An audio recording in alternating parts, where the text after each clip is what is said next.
एक तरफ हम मंगलयान भेजते हैं, यूपीआई से दुनिया को हैरान करते हैं और खुद को अगले टेक सुपर पावर के तौर पर देखते हैं, तो फिर ये सवाल उठता है, जब चैट जीपीटी जैसी एआई बनाने की बात आती है तो भारत की अपनी बड़ी कंपनी क्यों नहीं दिखती?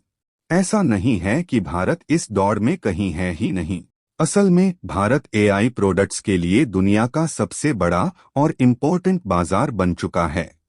दुनिया की सबसे बड़ी एआई कंपनियां जैसे ओपनएआई और गूगल अपने सबसे एडवांस प्रोडक्ट्स सबसे पहले भारत में टेस्ट कर रही हैं। तो फिर वो कौन सी बड़ी वजहें हैं जो हमें अब तक एक made in India chat GPT बनाने से रोक रही हैं? चलिए इन 3 बड़ी चुनौतियों को समझते हैं। Number 1, data, the real fuel of AI. किसी भी पावरफुल एआई मॉडल की नींव होता है डेटा। ये उसके लिए बिल्कुल पेट्रोल जैसा है। एआई को ट्रेन करने के लिए करोड़ों अरबों पन्नों की जानकारी चाहिए होती है, और यहीं भारत के सामने एक अनोखी चुनौती है। ये बात सही है कि हमारा बहुत सारा डिजिटल डेटा गूगल, फेसबुक जैसी अमेरिकी कंपनियों के पास है, लेकिन असली मुश्किल हमारी भाषाई विविधता है। चैट जीपीटी या जेमिनी जैसे शुरुआती मॉडल मुख्य रूप से इंग्लिश डेटा पर ट्रेन हुए थे, हालांकि अब तस्वीर बदल रही है। गूगल का जेमिनी अब हिंदी, बंगाली और तमिल जैसी 9 भारतीय भाषाओं में काम करता है, और उसे 100 से ज्यादा भारतीय भाषाओं के लिए तैयार किया जा रहा है। एक सच्चा भारतीय एआई बनाने के लिए हमें हर भारतीय भाषा में बहुत बड़े और हाई क्वालिटी डिजिटल डेटासेट की जरूरत है। जब तक हमारे पास अपनी भाषाओं का एक डिजिटल पब्लिक डेटा का खजाना नहीं होगा, तब तक हम ऐसे एआई नहीं बना पाएंगे जो सच में भारत की आत्मा को समझें। Number 2, top talent and research environment. मान लीजिए हमारे पास डेटा आ भी गया, तो उसे एक वर्ल्ड क्लास एआई मॉडल में बदलने वाले लोग कहां से आएंगे? और यहीं हम अपनी दूसरी चुनौती से टकराते हैं, हाई एंड एआई रिसर्चर्स की कमी। सुनने में अजीब लगता है, क्योंकि भारत को आईटी प्रोफेशंस की फैक्ट्री कहा जाता है। दुनिया की 16% एआई टैलेंट भारत में है, और हम एआई टैलेंट के मामले में सबसे तेजी से बढ़ते देशों में से एक हैं।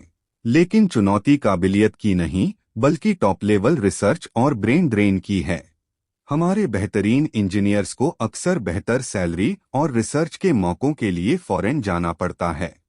प्रॉब्लम सिर्फ टैलेंट रिटेन करने की नहीं, बल्कि रिसर्च पर खर्च करने की भी है।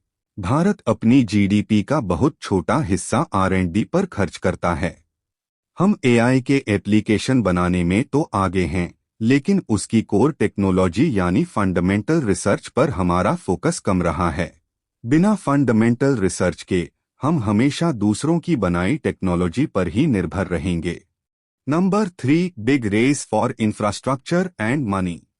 अब आती है सबसे महंगी चुनौती, कंप्यूटिंग पावर। चैट जीपीटी जैसे मॉडल के लिए हजारों जीपीयू की जरूरत होती है। ये बहुत महंगे हैं और कुछ कंपनियों के ही पास हैं। ये चिप्स बहुत महंगे होते हैं और इनकी सप्लाई भी कुछ ही कंपनियों के हाथ में है। एआई की ये रेस असल में पैसों की रेस है, जिसमें अमेरिकी और चीनी कंपनियां अरबों डॉलर झोंक रही हैं। उनकी तुलना में भारत का निवेश अभी शुरू हुआ है, लेकिन अब हालात तेजी से बदल रहे हैं। सरकार ने इंडिया एआई मिशन शुरू किया है, जिसका बजट 10,000 करोड़ रुपए से ज्यादा है।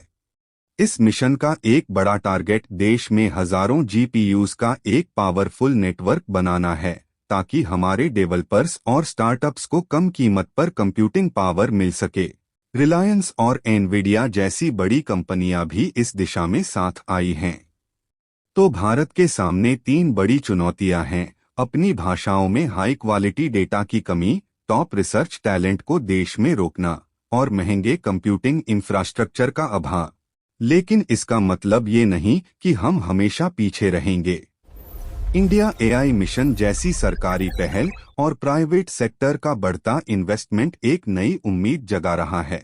भारत को शायद अमेरिका या चीन की नकल करने की जरूरत भी नहीं है। हम अपनी भाषाई ताकत और जुगाड़ वाली इनोवेशन की मानसिकता का इस्तेमाल करके भारत केंद्रित एआई बना सकते हैं, जो हमारी हेल्थ, एग्रीकल्चर एंड एजुकेशन जैसी प्रॉब्लम्स को हल करें। आपको क्या लगता है, क्या इंडिया एआई मिशन भारत को एक एआई सुपर पावर बना पाएगा, या ये चुनौतियां बहुत बड़ी हैं? अपनी राय नीचे कमेंट्स में हमें जरूर बताएं। और अगर ये जानकारी आपको अच्छी लगी तो इस वीडियो को लाइक और शेयर करें और हमारे चैनल को सब्सक्राइब करना न भूलें।